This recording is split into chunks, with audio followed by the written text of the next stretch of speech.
Buenas tardes, Javerim. Bienvenidos a nuestra clase de Mishnah.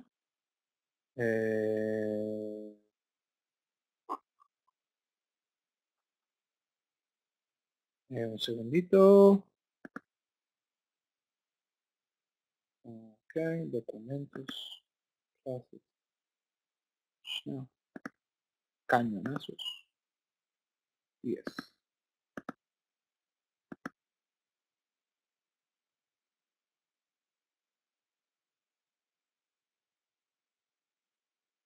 Ok.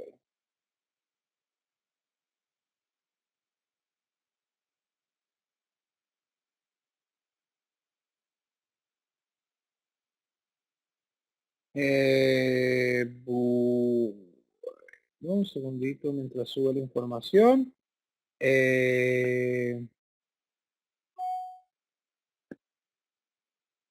Perfecto.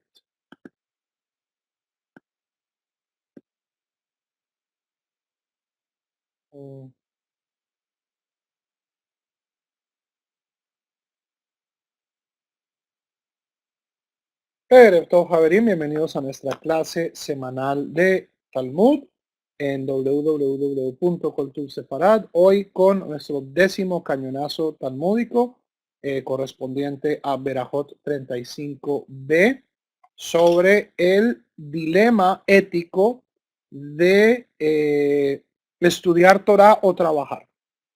Cómo se maneja esa dicotomía de valores en el judaísmo. Y quisiera dedicar esta clase Leilui Neshama de mi gran maestro y mi gran mentor, el doctor Guillermo Hoyos Vázquez.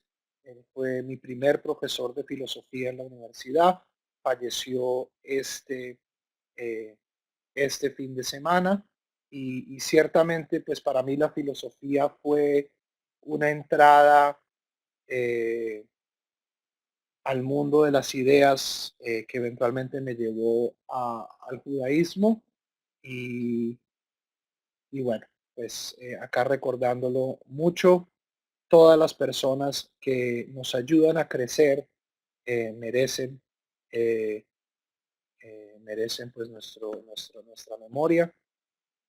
Y ciertamente pues el profesor Hoyos nos hizo crecer a muchos eh, en, en formas muy importantes. Ok, estamos entonces en Berajot 35b y comenzamos con una veraitá. Comenzamos con una veraitá Tano Rabanan.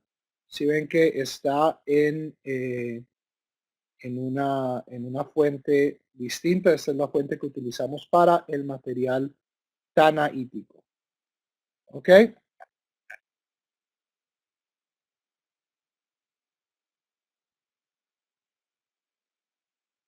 Y nuestra veraitá comienza con una cita de el segundo párrafo del Shema, es decir, del libro de Deuteronomio, donde dice, Veasafta de ganeja, reunirás tu grano, reunirás tu grano. Veasafta de ganeja, betirosheja, o sea, esto viene pues del Shema, donde se nos urge pues no se nos urge, pero como bendición vendrán todas esas cosas y tenemos que ocuparnos de ellas. Mata al Lomar, ¿por qué la Torah dice esto? Le fiche Neemar, dado que también la Torah dice en el libro de Josué, primer capítulo, Lo Yemush Sefer HaTorah Haze mi pija. No se retirarán las palabras de la Torah, de esta Torah de tu boca. Entonces acá tenemos un dilema ético. Y es, por un lado, la Torah nos dice que debemos trabajar. Pero por el otro lado, la Torah nos dice que debemos estar constantemente involucrados en el estudio de la Torah. ¿Ok? Yehol de Varim Kichtavam, podemos entender esto de manera literal, es decir, que desde que nos levantamos hasta que nos acostamos no podemos dejar de estudiar Torah.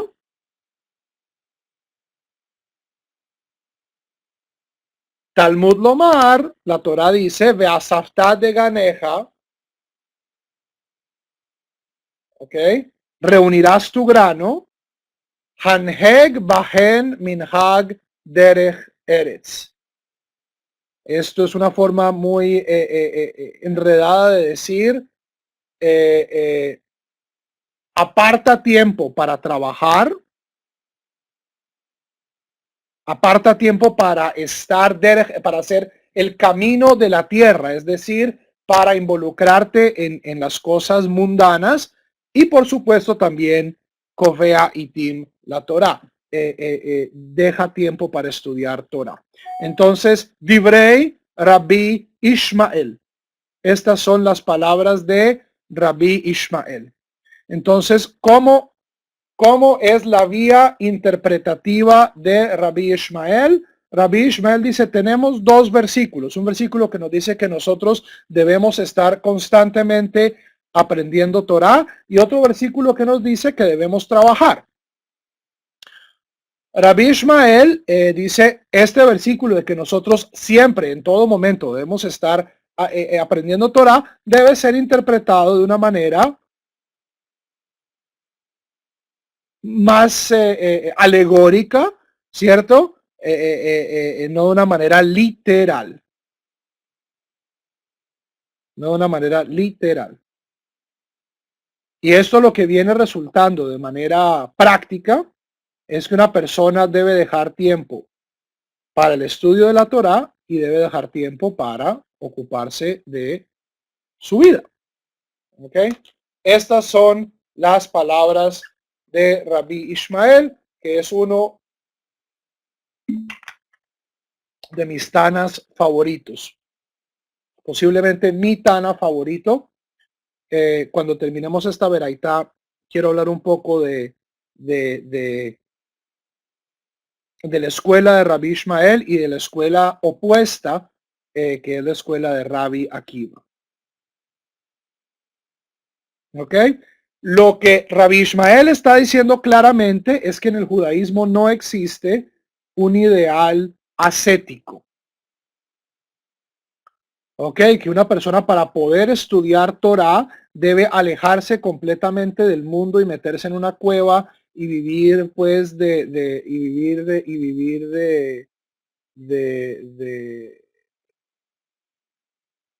milagros y de agua, ¿cierto? Para poder dedicarse a estudiar completamente Torah, sino que una persona debe vivir una vida balanceada en la cual la persona tenga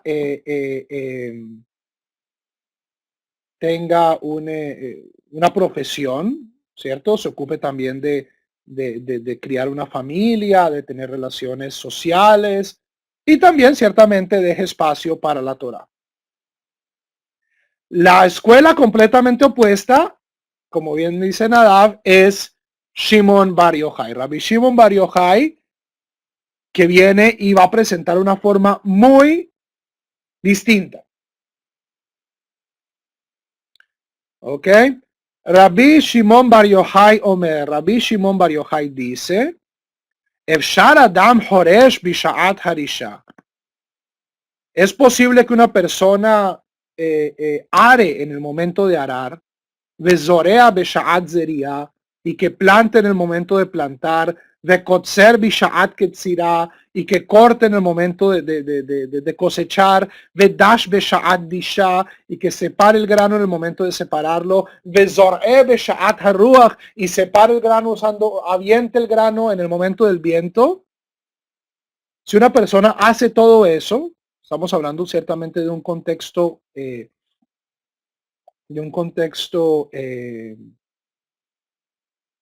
agrícola. Torah ma tehei aleja. ¿A qué horas le va a quedar esta persona? ¿A qué horas le va a quedar esta persona para estudiar Torah?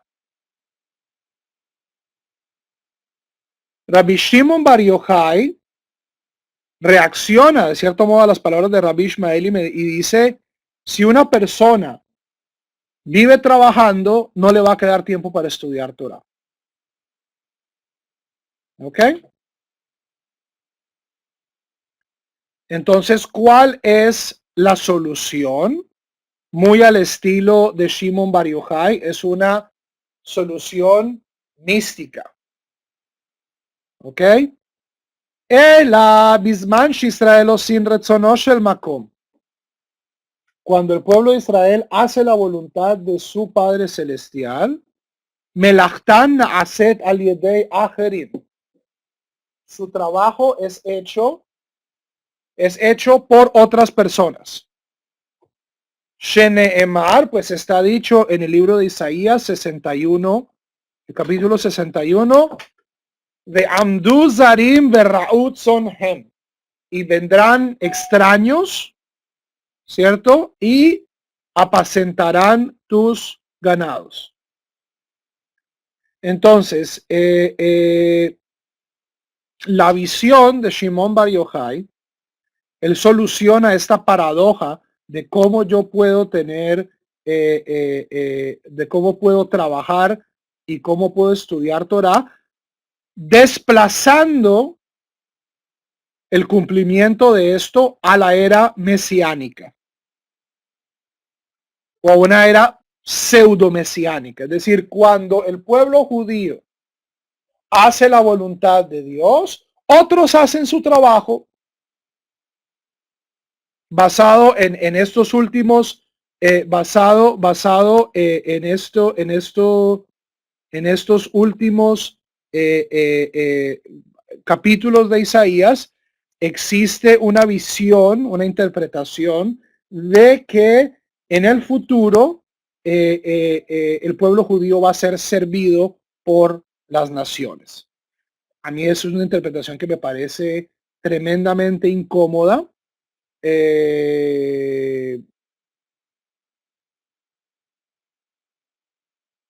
Especialmente porque contradice el proyecto político del pueblo de Israel, que no es un proyecto imperial. No es un proyecto imperial. O sea, el propósito el propósito político del pueblo judío es establecer una nación en la tierra de Israel regida por la Torah. No es ser los reyes del mundo ni que las otras naciones vengan a servirnos. ¿Ok? Pero ciertamente hoy ustedes van a ciertos,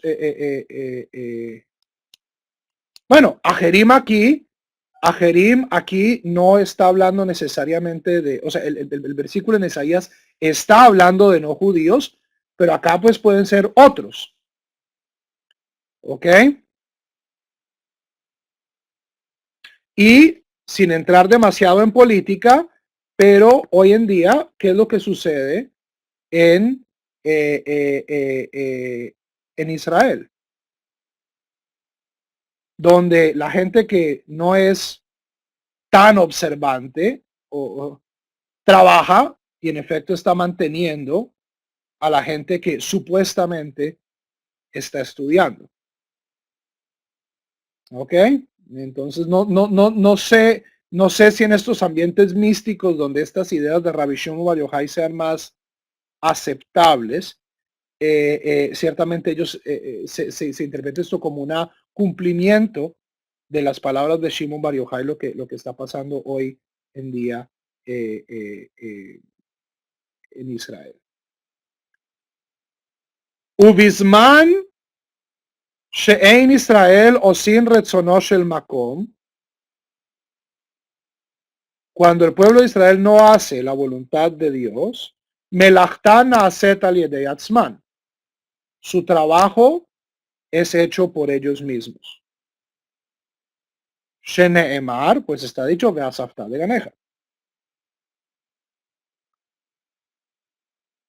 Velo od, no solo shemelechet ajerim neeset al yadan, no solo eso, sino que el trabajo de otras naciones es hecho por el pueblo judío. Pues está dicho en Deuteronomio 28, de abatá et oyeveja. servirás a tus enemigos. Ok, entonces, ¿cómo resuelve Shimon Bar Yochai esta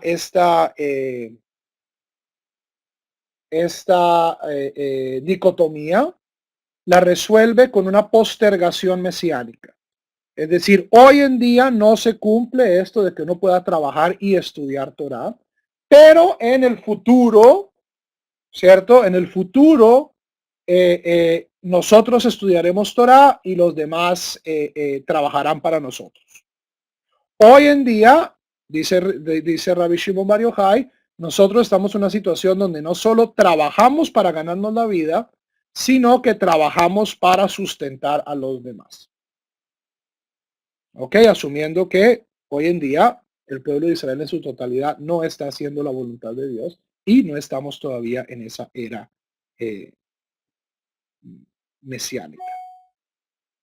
Quiero hacer aquí una pausa antes de seguir con el Talmud, porque el Talmud claramente tiene el Talmud, los Amoraim, es decir, las generaciones posteriores del Talmud, van a apoyar a una de estas dos visiones. ¿Ok? Pero antes quiero mostrarles de dónde vienen estas dos interpretaciones.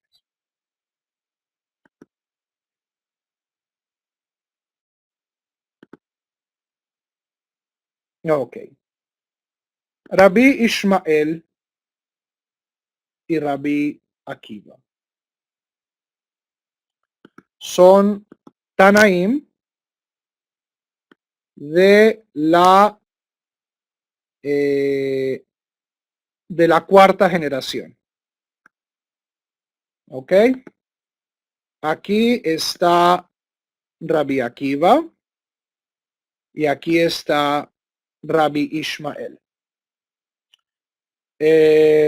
Ambos eran muy distintos,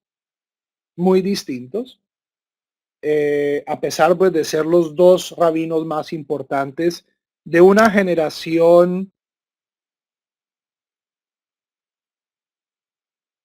central en el desarrollo del judaísmo. ¿Ok? En esta línea, ¿cierto? En esta línea de acá, en la época de Rabban Yohanan ben Zakkai, el templo es destruido. ¿Ok? Luego tenemos una generación de rabinos que reconstruye el judaísmo rabínico por fuera de un templo, pero es esta generación de Rabbi Akiva y Rabbi Ishmael donde verdaderamente se logra consolidar el movimiento rabínico, es decir, donde se comienzan a ver grandes cantidades de estudiantes. Recordemos que en la época previa, antes de la destrucción del templo, el pueblo de Israel estaba dividido en un montón de sectas.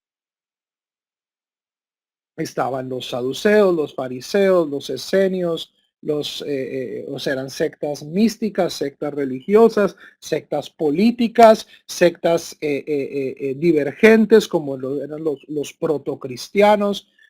O sea, todo esto estaba ahí.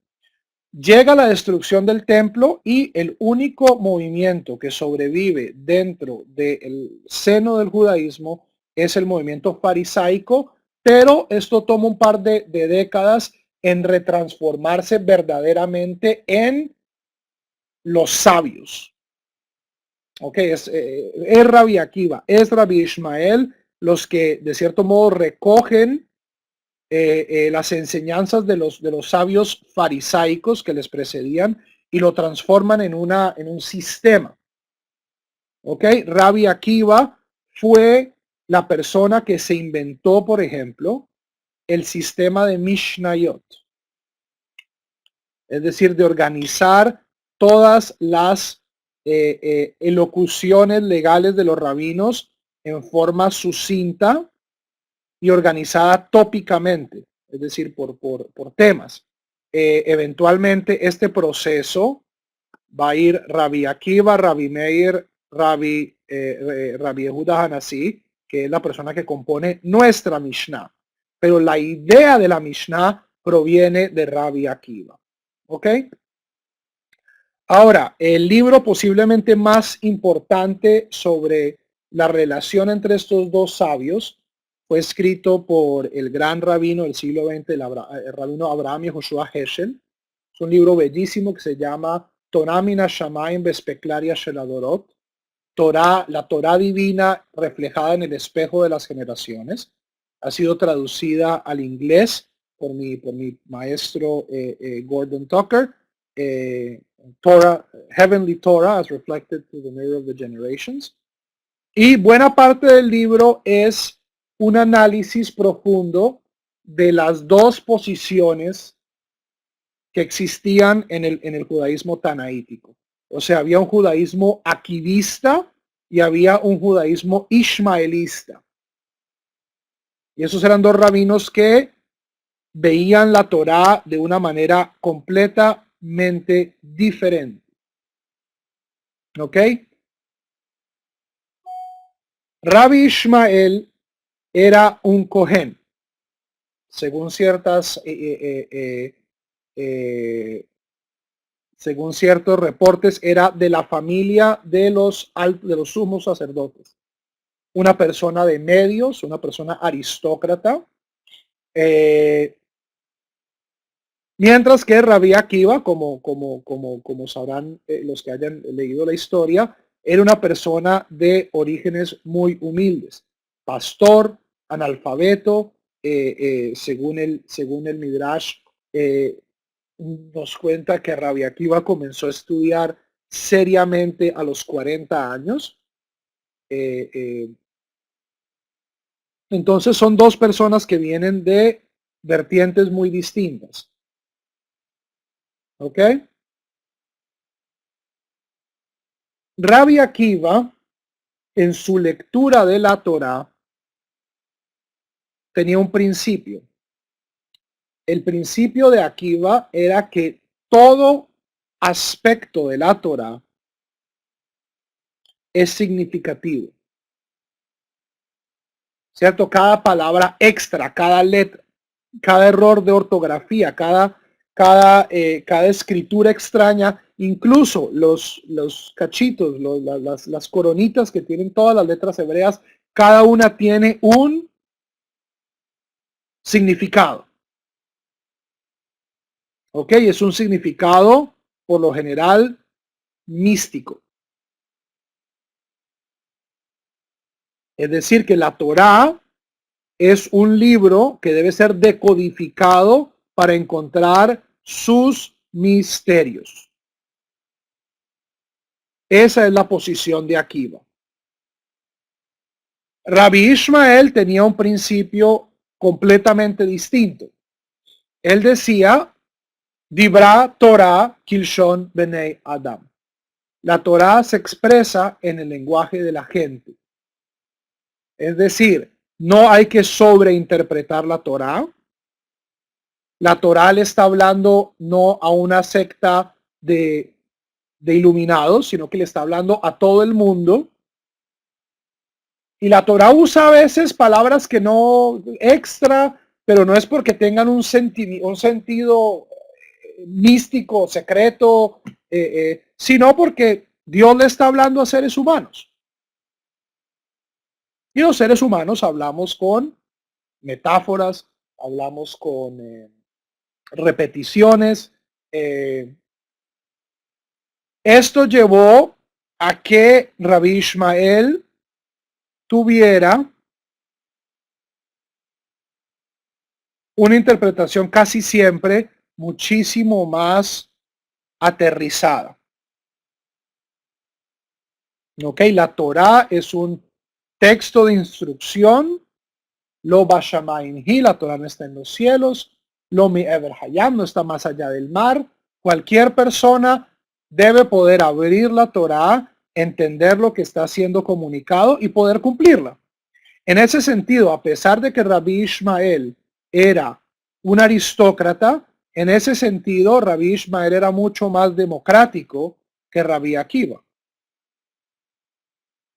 Porque Rabbi Ishmael lo que está diciendo es, este es un libro que puede ser leído y entendido por todos. No le meta demasiada tiza, no le meta demasiado complique las cosas. La Torá nos está hablando de cosas aquí y ahora, y porque usa una Aleph o porque añade una letra más, eso no va a cambiar el significado.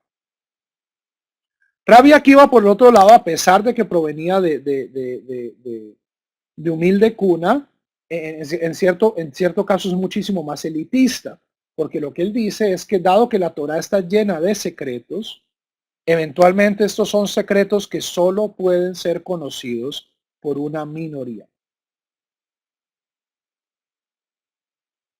¿Ok? Por una minoría. Por último,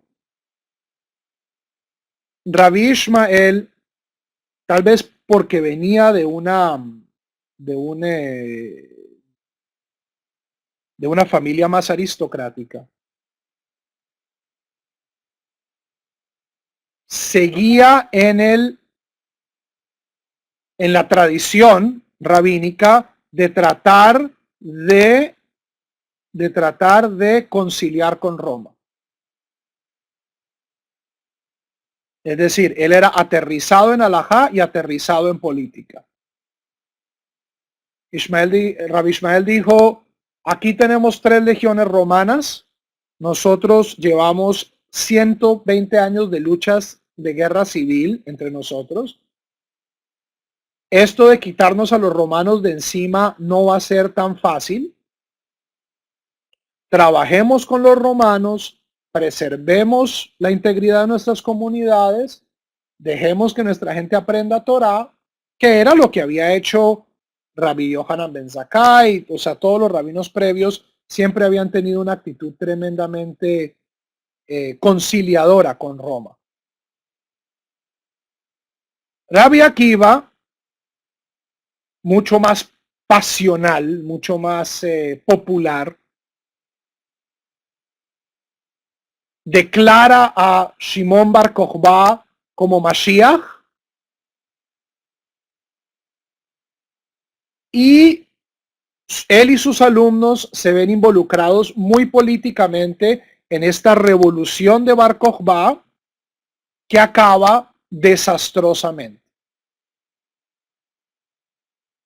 Y esto es algo que el propio Talmud, los propios Amoraim luego le van a criticar a Rabbi Akiva, que es sin lugar a dudas el Tana más importante de todos los Tanaim. Es el Tana más significativo, es el Tana que más aparece.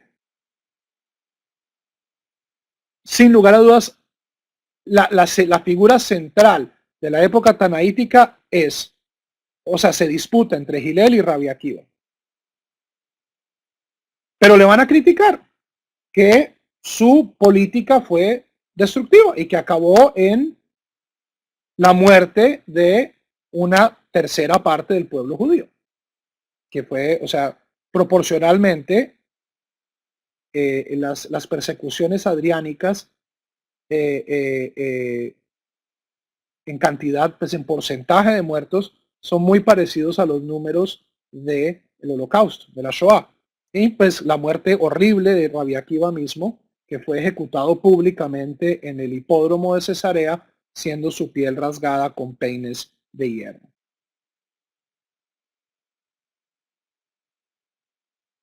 El judaísmo contiene de manera, y siempre ha contenido, estos dos elementos. Es una de las cosas lindas del judaísmo. Y por eso a mí a veces me parece muy chistoso cuando la gente pregunta, ¿qué piensa el judaísmo sobre esto? Hay miles de judaísmos. El judaísmo es por naturaleza plural, contiene diversas opiniones y diversas posturas. Notablemente, la escuela de Rabbi Akiva ha tenido más influencia. ¿Ok? Ciertamente si lo vemos también como el padre del misticismo, de las lecturas que pretenden encontrar secretos en la Torá, Rabbi Akiva es el padre de esta tradición exegética. Mientras que Rabbi Ishmael ha sido rescatado recientemente por el Rambam, por la tradición racionalista. Mis simpatías son claramente ismaelitas. Pero pues no por eso puedo negar que no puedo negar el resto del judaísmo, que contiene un fuerte componente aquivista. ¿Ok? Yo personalmente me inclino mucho más por un judaísmo aterrizado, un judaísmo popular, un judaísmo democrático, donde no hay demasiados secretos, y ciertamente por un judaísmo moderado en cuestiones políticas y no con un afán mesianista central. En ese sentido me identifico muchísimo más con Rabbi Ishmael. Ahora, Rabbi Ishmael tuvo 5 discípulos centrales: Rabbi Meir, Rabbi Elazar, Rabbi Yehuda, Rabbi Yossi y Rabbi Shimon bar Yochai. Tuvo muchísimos más, pero estos son los centrales. Rabbi Shimon bar Yochai, más que cualquier otro de sus estudiantes, toma este aspecto místico, radical,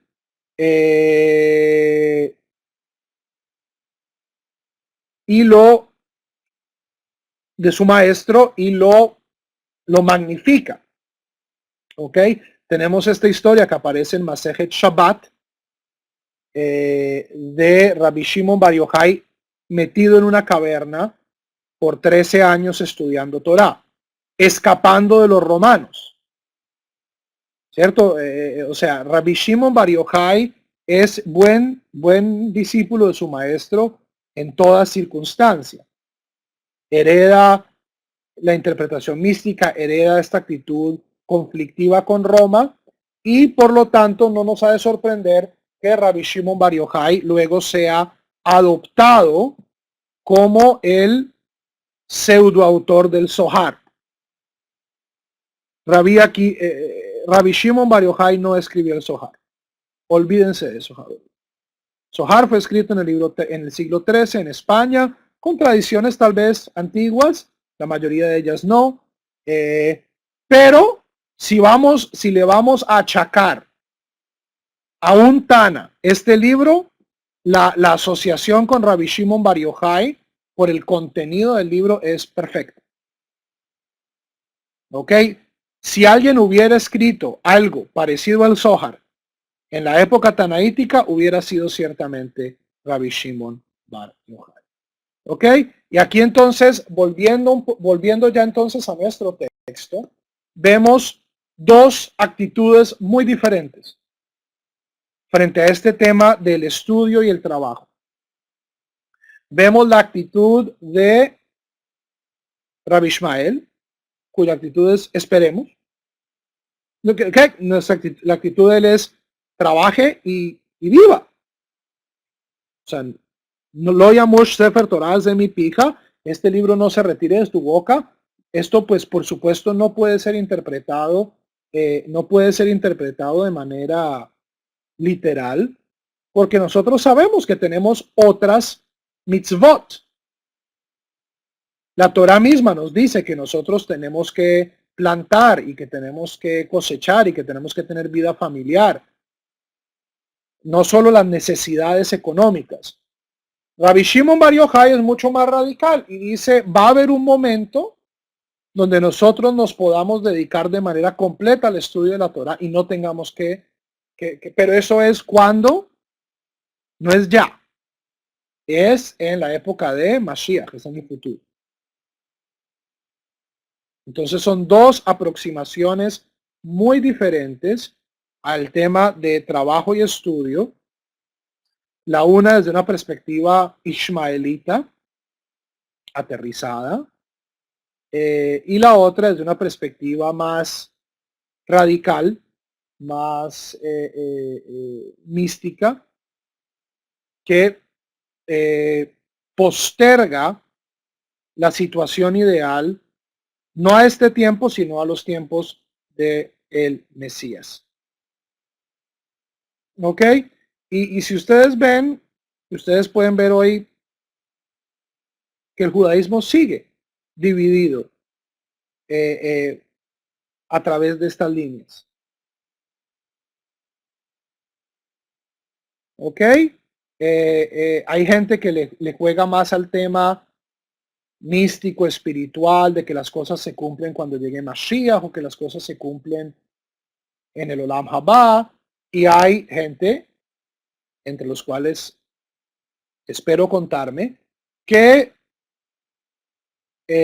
predica un judaísmo más bien ismaelita, más bien conciliador, más bien integrando cuestiones físicas con espirituales. Ambos son parte del judaísmo.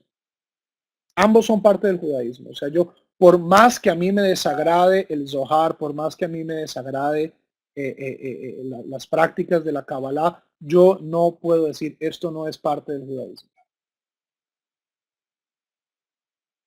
Es unas cosas lindas del judaísmo, es que el judaísmo es amplio, es plural.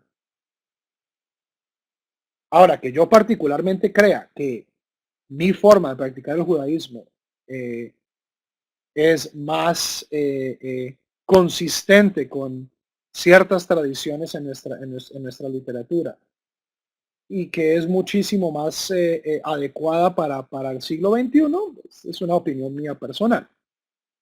Pero, pero lo bueno del judaísmo es justamente su amplitud. Preguntas.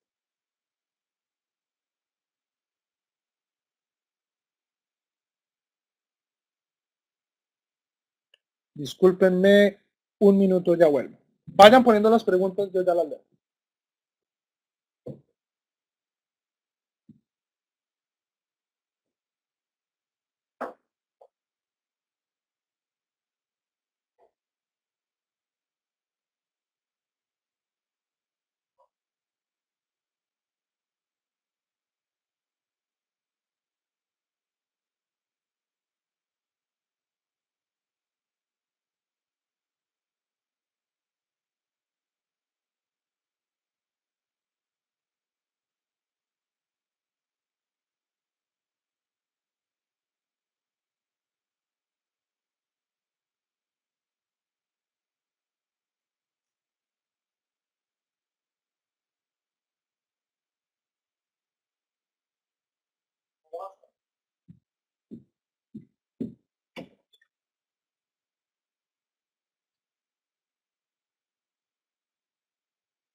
Ay.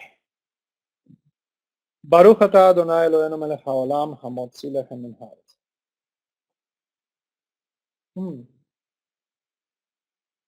Yum, yum.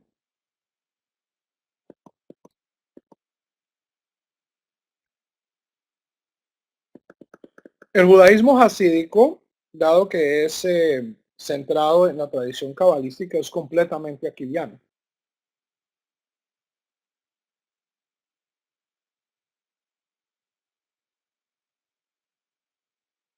Eh,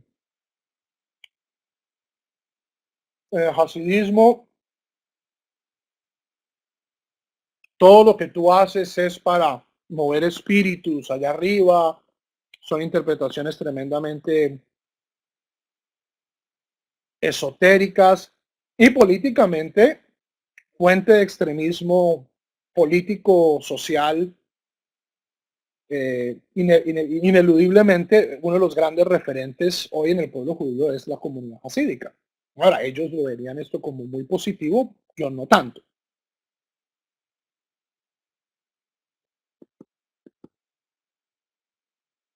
Yo no denomino el judaísmo hasídico como una secta. Eso se lo tendrías que preguntar a Ahora, el movimiento hasídico en sí se divide en cortes. En cortes. Hay mucha gente que la secta de Lubavitch, pero no es una buena palabra. La corte de Lubavitch, la corte de Bobo, el Boston Rebbe, Satmar, diferentes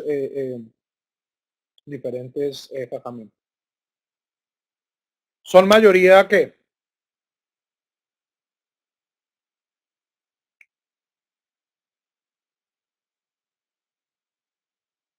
en personas,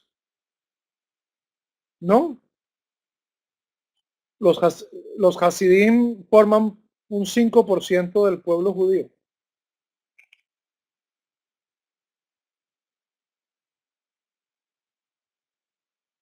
Ahora, demográficamente, tiene una tasa de crecimiento bastante grande, pero también tiene una tasa de atrición muy grande. Y hay mucha gente que crece hasídica y deja de ser hasídica. Como hay gente que crece no observante y se vuelve no observante.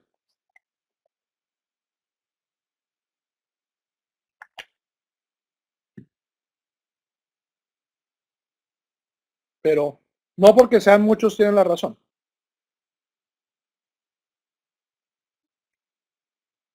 Como decía Rambam. Si no, volvámonos budistas, o cristianos, o musulmanes, que es un montón. Pero ciertamente pues tiene una rata de crecimiento bastante grande. Pero hoy en total, creo que un 5 o 6% de la población judía total son hasídicos. La ortodoxia es más o menos 10% de la población judía mundial. Esto pues quién sabe cómo funciona en un par de generaciones, pero nadie sabe qué va a pasar. Hace 50 años la gente estaba aquí declarando la muerte de la ortodoxia, y la ortodoxia va muy bien, Baruch Hashem.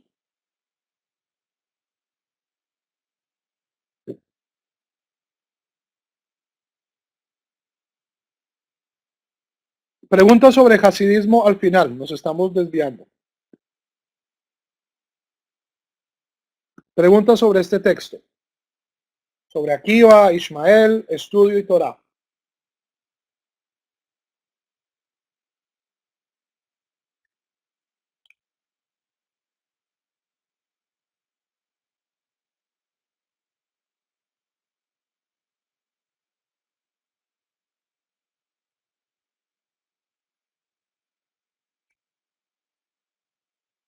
Ok.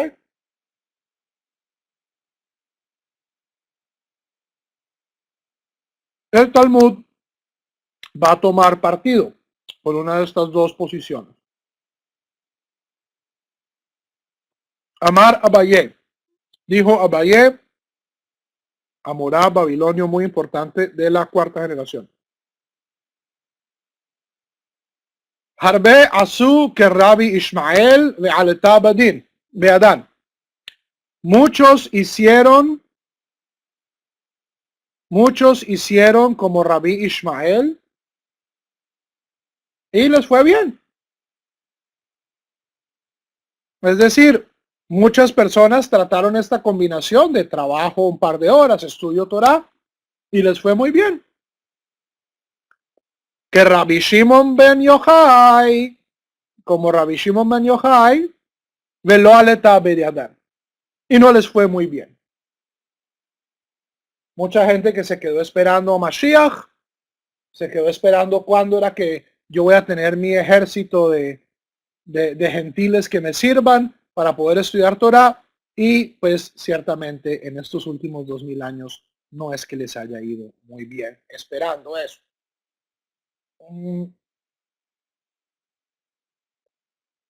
Entonces Abaye claramente expresa una un favoritismo, al menos en este caso, por la posición de Rabbi Ishmael. Continuamos.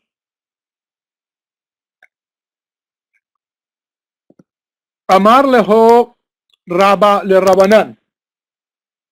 Le dijo Rabba, que es otro rabino muy importante de Babilonia de esta generación, a los rabinos.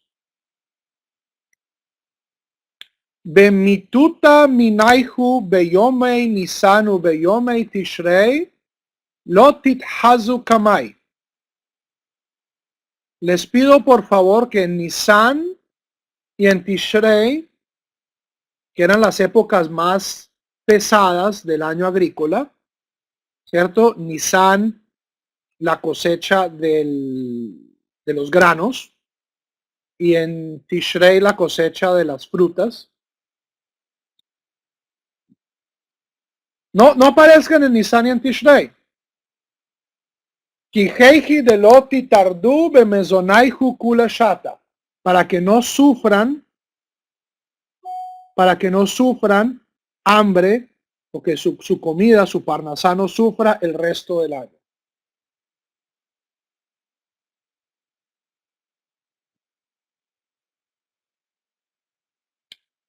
Rava, que por lo general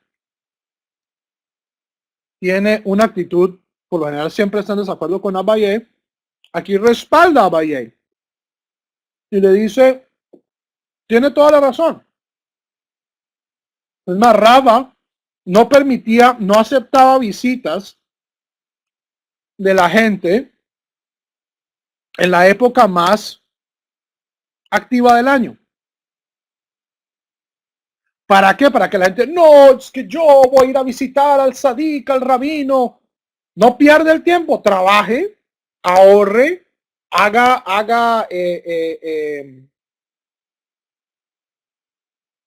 gánese su vida, tenga una parnasá estable y luego venga y estudiamos Torah.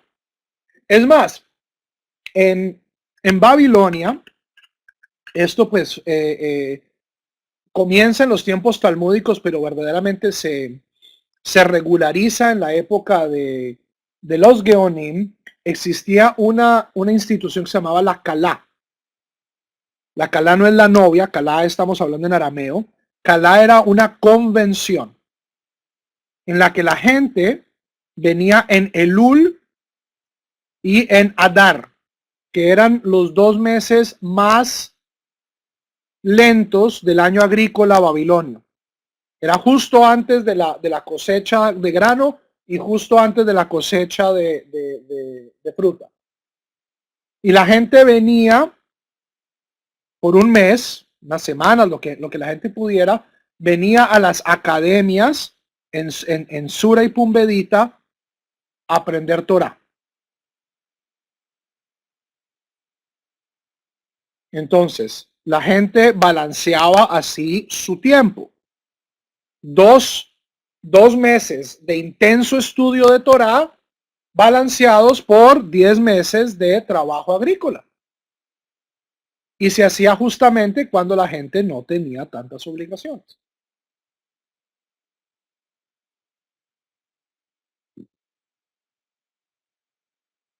Ama Rabba bar Barjana. Dijo Rabba, el hijo de Barjana. Amar Rabbi Yohanan Mishum Rabbi Yehuda bar Ilai. Dijo Rabbi Yohanan en nombre de Rabbi Yehuda bar Ilai. Esto debería estar en otra fuente porque esto es una cosa tanaítica. Bueno, lo corrijo después. ¿Qué es lo que no? ¿Cuál es esta cita de Rabbi Yehuda bar Ilai? Discípulo de Rabbi Akiva, compañero de Rabbi Shimon bar Yochai. Miren que estas generaciones no son como las generaciones anteriores.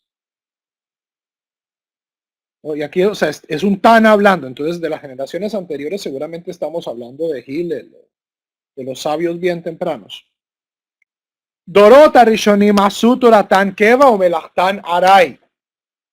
Las primeras generaciones hacían de la Torá algo establecido, algo fijo, y su trabajo lo hacían, era transitorio, es decir, lo más importante para ellos era estudiar Torá y trabajaban cuando podían. Zova Zonit Kaima Beyadam. y tanto su trabajo como su Torah se sostuvo. Dorot Ahronim, las últimas generaciones, es decir, nosotros, los Tanaim, en la opinión de Rabbi Yehuda Barilai, se asume el Achtan Keva Betoratan Aray, que hicimos de nuestro trabajo algo fijo y de nuestra Torah algo ocasional. Esa es una buena traducción para Aray. Yo trabajo de 8 a 5 y estudio Torah cuando pueda. Zobazolo nitka mabeyadan. Y ni el trabajo ni la Torah se sostuvieron en sus manos. Tenemos una segunda afirmación. Amar Rabba Bar Barjana, Amar Rabbi Yohanan Mishum Rabbi Bar Ilai. Dijo Rabba Bar Barjana en nombre de Rabbi Yohanan, en nombre de Rabbi Yehuda Bar Ilai. Miren que las primeras generaciones no son como las últimas generaciones. Dorota Rishonim Hayum Machnisin, pero Teijen Derech Traskemon, que Deilech Ibamema hacer. Las generaciones primeras metían su producto agrícola a través del patio central para que ese producto agrícola estuviera obligado a ser diezmado.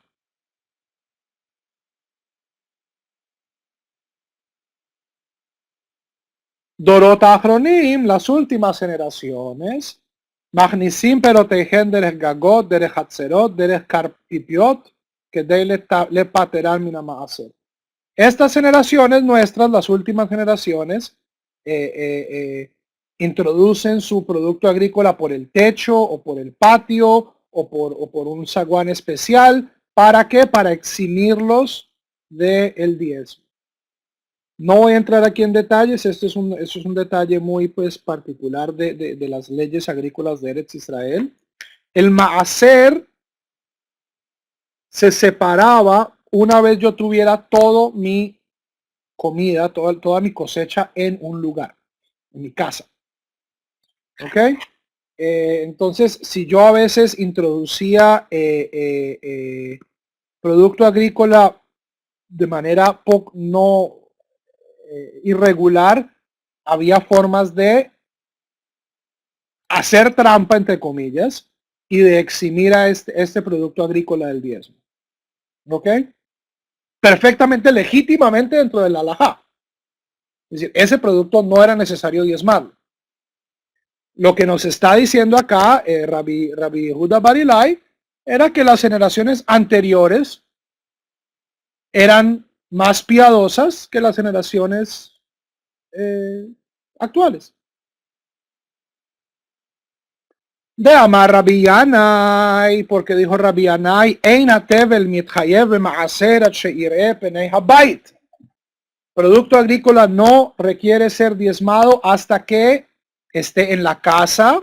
¿Por qué? Porque en Deuteronomio 26 dice, Bi'arti hakodesh min habayit. He alejado lo santo o he separado lo santo de mi casa. Una segunda opinión, Rabbi Yohanan dice, Afilu hatzer kovaat. Rabbi Yohanan tiene una actitud un poco más estricta. Si yo pongo mi producto en mi patio, no lo tengo dentro de la casa, sino dentro de mi patio, debo diezmarlo. ¿Por qué? Porque dice en Devarim 26, porque comerán en tus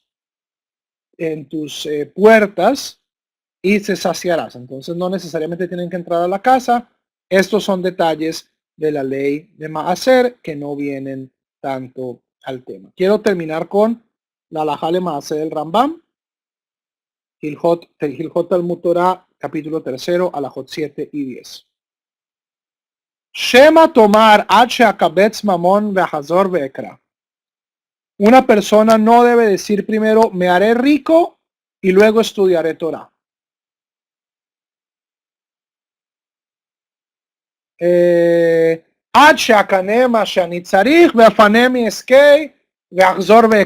O hasta que adquiera todo lo que necesito y luego me desocuparé y estudiaré.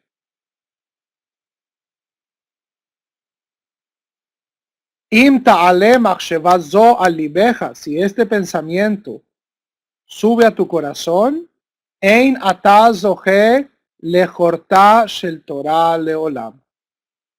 Nunca lograrás disfrutar la corona, le quitarás el Torah, la corona de la Torah. Una persona que constantemente está diciendo, antes de estudiar Torah, hago esto, hago esto, hago esto. Ela, sino hace Torateja keva, haz de tu Torah algo establecido. Umelachteja aray, y tu trabajo ocasional en la medida de lo posible. De al tomar likshefane ashne, shema lotifane. Y no digas cuando tenga tiempo estudiaré porque quizá no tengas tiempo. Esto alajá le maase, ¿cómo se cumple, Javerín? Esto se cumple con el precepto de likboa itin la Torah. Establecer horarios fijos para estudiar Torah. Ok, yo tengo estas clases que tengo con ustedes y en mi caso, likboa itin todos los días a las 8 de la noche, cuando yo me acuesto a mi niña, me siento al lado de la cama de ella, ahí tengo mi Talmud y hago mi Daf Yomi. Disciplina. Establecer disciplina y prioridades. Ok, alajá 10. Ojo, mucho oído a lo que pasa porque esta alajá no se cumple mucho en Israel. Kol amesim al vivo sheyasok batorah velo yase melajá. Toda persona que ponga en su corazón que se ocupará exclusivamente de la Torah y no haga trabajo alguno, veyit parnes minat tzedakah, y esta persona viva de la caridad ajena, harei ze hilel et Hashem. Esta persona ha desecrado el nombre de Dios.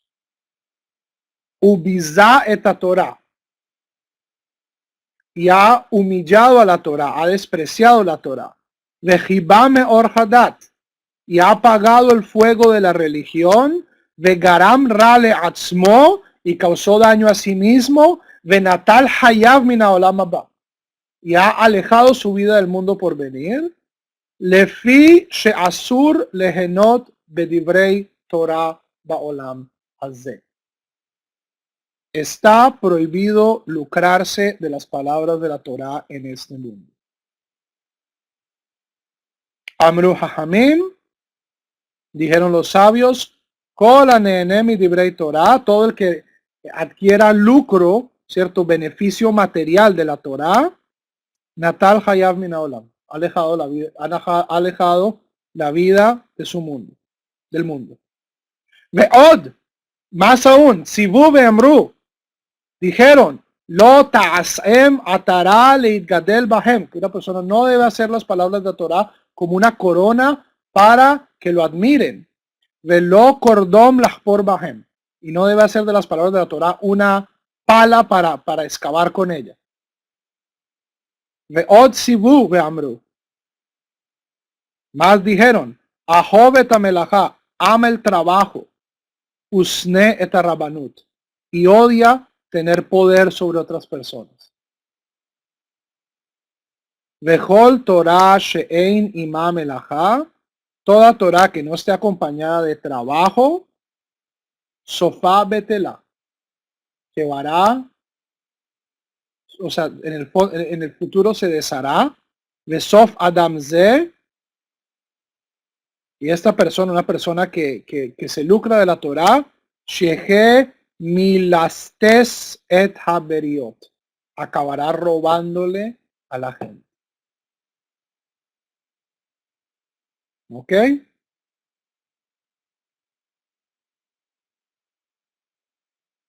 El Rambam se oponía fuertemente a la idea de que una persona recibiera un salario por enseñar Torah, por estudiar Torah.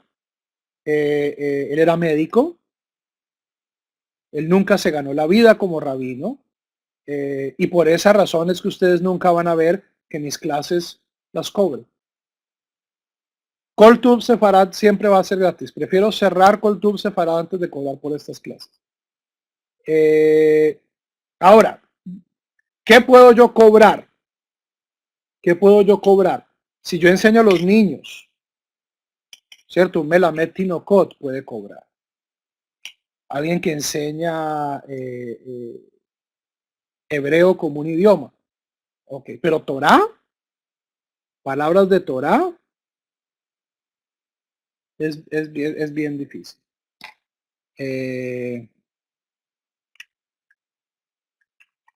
Entonces, estas son palabritas del Rambam. Preguntas.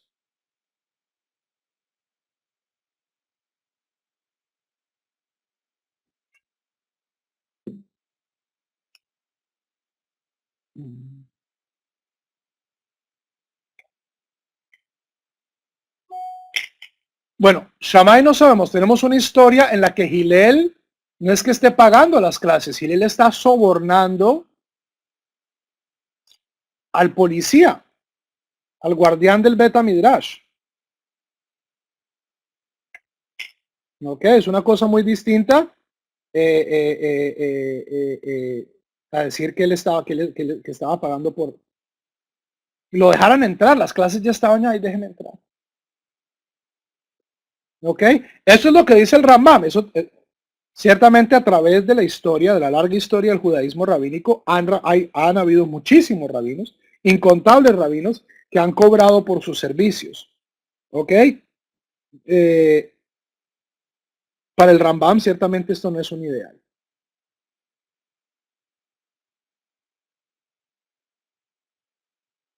Alejandro, a mí no me interesa el alma. Para mí,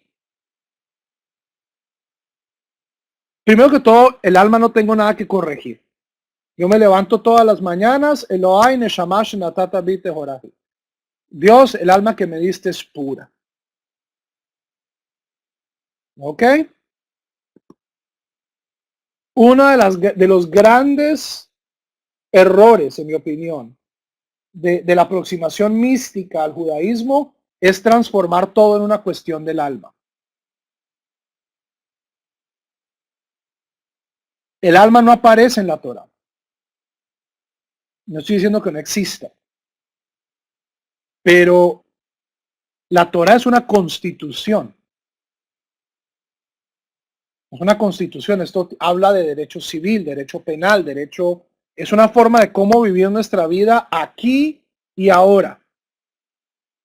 Aquí y ahora.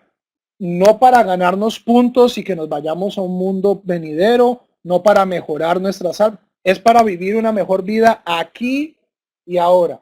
Eso es todo lo que dice la Torah. Y la razón por la cual no me gusta introducir estas cuestiones de alma, y nosotros como hijos de las Américas debemos ser bien conscientes de esto. Javerim, ¿ustedes saben cuántos años se demoraron los españoles en determinar que los indios tenían alma? 50. Mientras tanto, los mataron y los violaron, nos violaron, como se les dio la gana. Fray Bartolomé trató, pero no fue hasta que el Papa León III determinó que los indios tenían alma. Yo no veo almas. Yo no veo almas.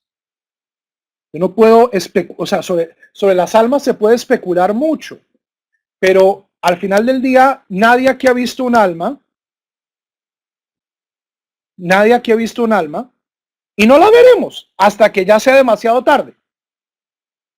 Entonces, desplazar el centro de atención de la Torah, que es corpóreo, ¿cierto?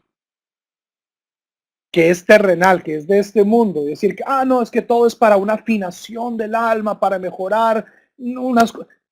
Entonces ya comenzamos a hablar, comenzamos a hablar de cosas que nadie está viendo y sobre las cuales se puede haber mucha manipulación.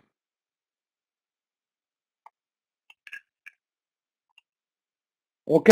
La idea de una diferencia alma-cuerpo es introducida por Platón, pero no aparece en la Torá.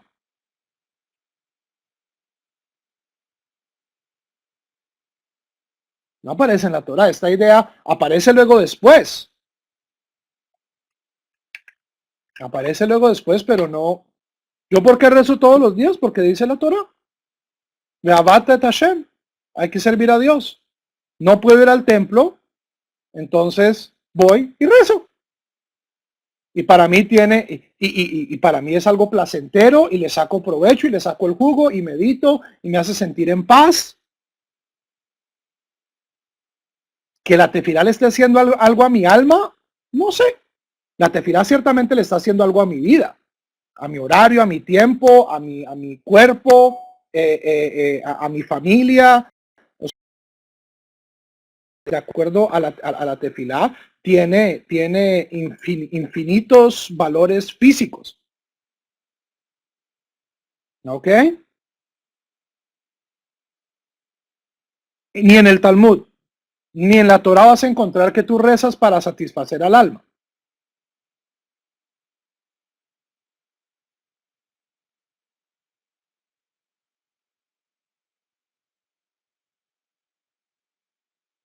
¿Ok?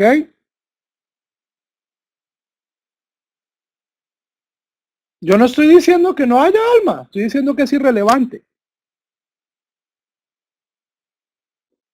La Torah no habla de almas.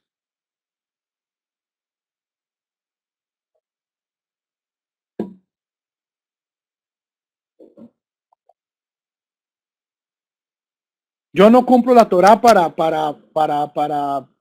agradar a mi alma.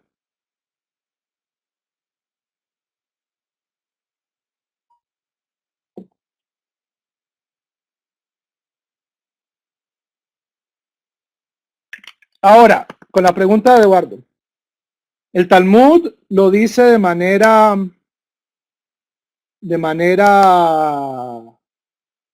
explícita. Ejada marbe ejada amait. Aikar she libo masur la shaman.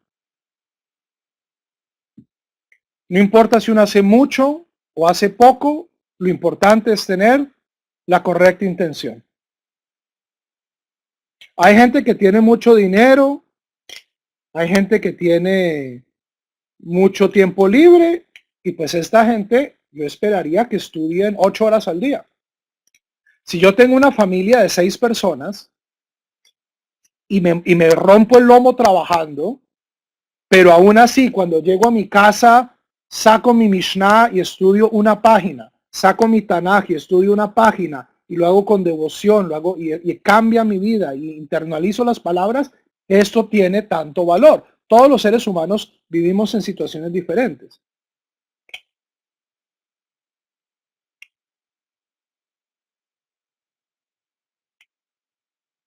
¿Ok?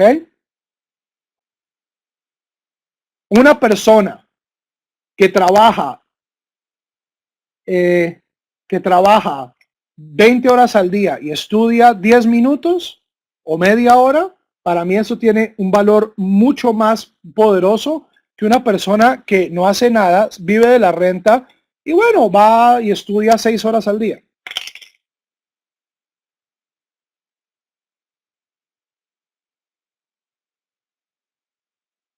Lo importante es la intención. ¿Qué dice el Rambam al respecto? El Rambam dice que hay intelecto, que eso es lo que sobrevive después de nuestra muerte. El Rambam no habla en términos estrictos de un alma. Y el Rambam dice, lo importante es, la Torah nos habla de lo que hacemos aquí y ahora. Es una constitución para vivir aquí y ahora.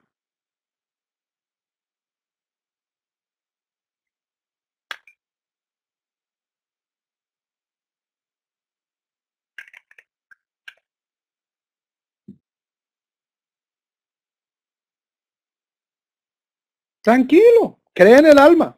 Fantástico. Yo también creo en el alma. Simplemente